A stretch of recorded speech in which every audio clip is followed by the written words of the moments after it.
আবু সাইদ ছিল এই আন্দোলনের একটি অনুপ্রেরণা। সে জানতো না তাকে গুলি করে ফ্যাসিস্ট মেরে ফেলবে, কিন্তু আমরা যারা জুলাই যোদ্ধারা আছি পরবর্তীতে আমরা নিশ্চিত মৃত্যু জেনেই রাজপথে নেমেছি।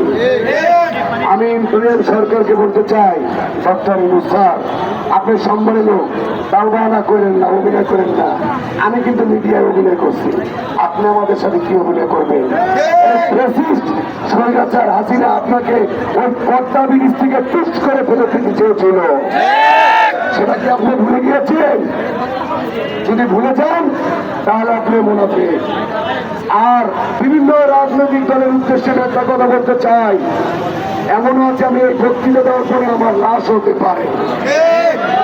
যারা এই আওয়ামী লীগ ফ্যাসিস্টদের জায়গা দিচ্ছেন, আপনারা আপনাদের বাবা মার সাথে মুনাফিকি করছেন। এই জুলাই যোদ্ধা সংসদের জুলাই যোদ্ধাদের শহীদ পরিবারের রক্তের সাথে মুনাফিকি করতেছেন। আওয়ামী লীগ দেখছেন, আওয়ামী লীগের বিচার চাই আমরা। আর দুটো বিষয় কথা বলবে আমাদের যারা এই জুলাই যোদ্ধা সংসদের দায়িত্বে আছে, কেন্দ্রীয় কমিটি, তারা বলবে। আমরা বলতে চাই আমার পক্ষ থেকে এবং জুলাই যোদ্ধাদের পক্ষ থেকে আমরা জুলাই সনদ চাই।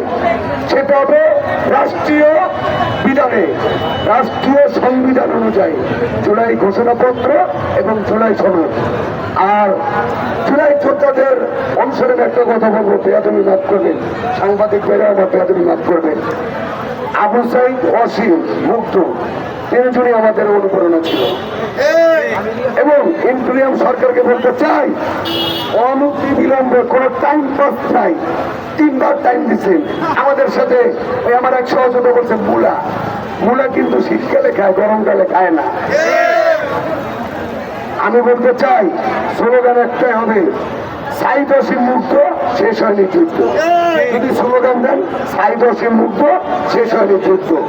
ধন্যবাদ সকলকে, আসসালামু আলাইকুম।